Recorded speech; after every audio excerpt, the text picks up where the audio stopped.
মধ্যপ্রাচ্যের আকাশ এখন শুধু তপ্ত নয়, অগ্নিগর্ভ। ইরান ইসরায়েলের সংঘাত ক্রমেই বিস্ফোরণের দ্বার প্রান্তে, আর এই দাউ দাউ আগুনে যেন জ্বালানি ঢালতে প্রস্তুত যুক্তরাষ্ট্র। তবে তেহরান থেকে উচ্চারিত হয়েছে এমন এক বজ্রকণ্ঠ যা বিশ্বের পরাশক্তিকেও সতর্ক করে দিয়েছে, এই আগুন শুধু ছড়িয়ে পড়বে না, তা নিঃশেষও করে দেবে। ইরানের সর্বোচ্চ নেতা আয়াতুল্লাহ আলী খামেনি স্পষ্ট করে দিয়েছেন, যদি যুক্তরাষ্ট্র ইসরায়েলের সঙ্গ নিয়ে ইরানের বিরুদ্ধে সরাসরি সামরিক হস্তক্ষেপ করে, তবে তা হবে এমন এক অপূরণীয় ক্ষতি যার জন্য তারা শতাব্দীর পর শতাব্দী শোক করবে। আমেরিকার প্রায় 40,000 সেনা এই মুহূর্তে মধ্যপ্রাচ্যের বিভিন্ন ঘাঁটিতে মোতায়েন রয়েছে।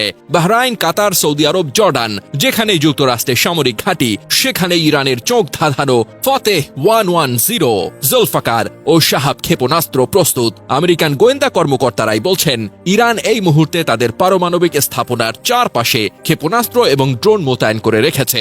লক্ষ্য একটাই, যুদ্ধ চাপিয়ে দিলে আমেরিকান ঘাঁটিগুলো মাটিতে মিশিয়ে দেওয়া। তেহরান জানিয়েছে, যদি আমেরিকা ইরানকে স্পর্শ করে তবে হরমুজ প্রণালীতে মাইন পেতে গোটা পারস্য উপসাগরকে রণক্ষেত্রে পরিণত করা হবে। ইরান সমর্থিত যোদ্ধারা তখনই রেড সিতে আমেরিকার নৌবহর ধ্বংসে নেমে পড়বে। ইরাক, সিরিয়া, এমনকি আরব দেশগুলোর ঘাঁটিও রেহাই পাবে না। একটি রাষ্ট্রীয় টেলিভিশনের মাধ্যমে প্রচারিত ভাষণে খামেনি ঘোষণা দেন, ইরান কখনো কারো চাপিয়ে দেওয়া যুদ্ধ বা চাপিয়ে দেওয়া শান্তি মেনে নেয়নি, নেবে না। আমরা মাথা নত করি না, আমরা প্রতিরোধ করি। আমাদের জনগণ, আমাদের ইতিহাস এমনই এক সাহসের দলিল যা শত্রুদের বারবার শিক্ষা দিয়েছে। ইরানকে আঘাত করা মানেই নিজেকে ধ্বংস করা। এখন আর কেউ ভুলেও ভাববে না ইরান একা। এই মুহূর্তে যুদ্ধ লাগলে শুধু ইসরায়েল বা ইরান নয়, জ্বলবে গোটা মধ্যপ্রাচ্য। এমনকি যুক্তরাষ্ট্র যদি পা বাড়ায়, তাহলে তারা বুঝবে পৃথিবীর সবচেয়ে অগ্নিগর্ভ মাটিতে আগুন লাগাতে যাওয়ার মানে কি। এদিকে রাশিয়া বলছে, যুক্তরাষ্ট্রকে আমরা সতর্ক করছি, ইসরায়েলকে সরাসরি সামরিক সহায়তা প্রদান কিংবা এমন সিদ্ধান্ত যেন বিবেচনাতেও না আনে। যুক্তরাষ্ট্র যদি এমনটা করে, তাহলে তা মধ্যপ্রাচ্যে মারাত্মক অস্থিরতা সৃষ্টি হতে পারে। ইরানের পক্ষে এমনই সতর্কবার্তা দিয়েছে রাশিয়া।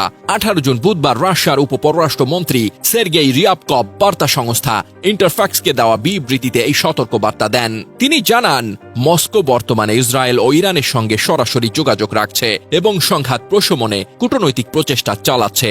রাশিয়ার এই হুঁশিয়ারি এমন এক সময় এলো যখন ইরান ও ইসরায়েলের মধ্যে টানা 6 দিনের সংঘাত চলছে। ইসরায়েলি হামলার জবাবে ইরান একাধিক ব্যালিস্টিক ক্ষেপণাস্ত্র হামলা চালিয়েছে ও তেহরান সতর্ক করেছে, যুক্তরাষ্ট্র সরাসরি যুদ্ধে জড়ালে মার্কিন ঘাঁটিগুলো হামলার লক্ষ্য হতে পারে। এর আগে প্রেসিডেন্ট ডোনাল্ড ট্রাম্প একটি পোস্টে জানান, আয়াতুল্লাহ খামেনিকে হত্যার কোনো পরিকল্পনা যুক্তরাষ্ট্রের নেই। তবে তার এই মন্তব্যের পরই ইরানের বিপ্লবী গার্ড বাহিনী এক টেলিগ্রাম বার্তায় যুক্তরাষ্ট্রকে মিথ্যাবাদী আখ্যা দিয়ে হুঁশিয়ারি করে জানায়, ইরান সবচেয়ে খারাপ পরিস্থিতির জন্য প্রস্তুত রয়েছে।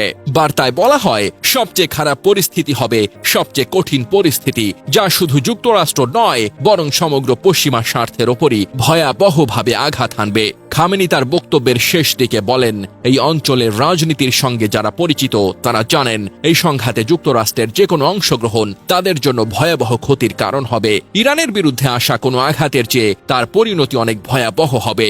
বিশ্লেষকদের মতে, খামেনির এই বক্তব্য শুধু ইরানিদের মনোবলই বাড়ায়নি, বরং যুক্তরাষ্ট্র ও ইসরায়েলের কৌশলগত অবস্থানকে আরো চাপে ফেলেছে।